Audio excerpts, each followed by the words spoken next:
यो यो कोया राम सुन, अपना अपना बड़े तोप समझत रहे ना। सोचे रे कोया राम रोही, अरे जा अब मोर एटीट्यूड देख। Let's go.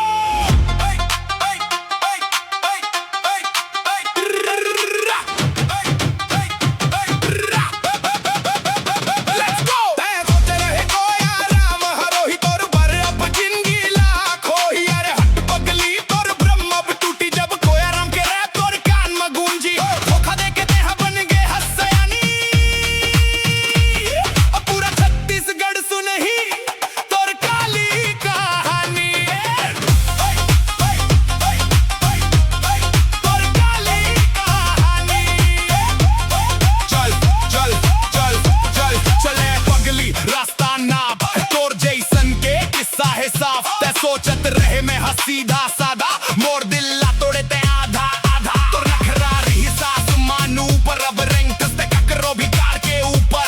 पैसा देख के तोर नियत डिगे, तोरी मान तो कौड़ी के भाव में बिगे। नवाशिक तोर जेब लगतरी तब समझ में आई तोर दिमाग के बत्ती।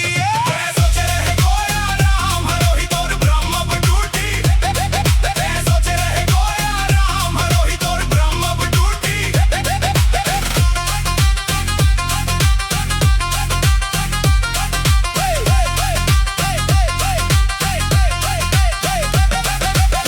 बड़े खिलाड़ी रोज बदल थते गाड़ी। नवा इंजन पाके पुराना ड्राइवर ला छोड़ दारे खिलाड़ी।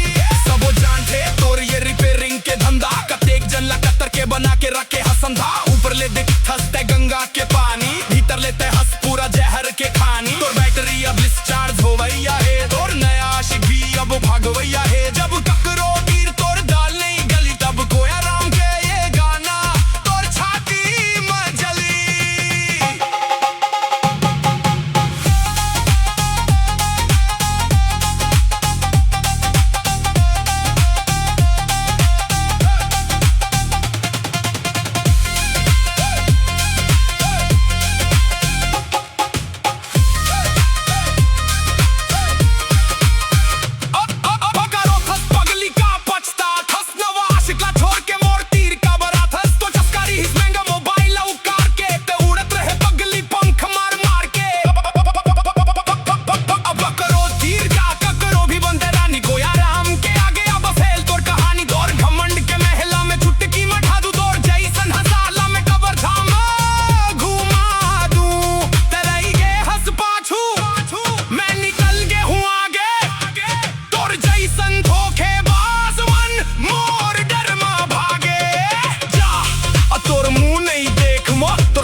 कबाड़ मथेक में रहते हैं अपन दुनिया में मस्त, मोरे की चूड़ मत हो गए ध्वस्त।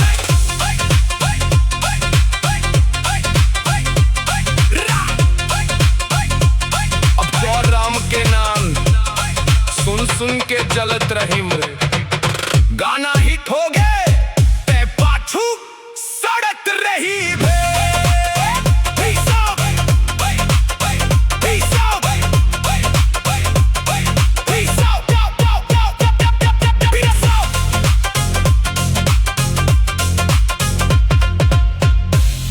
Peace out.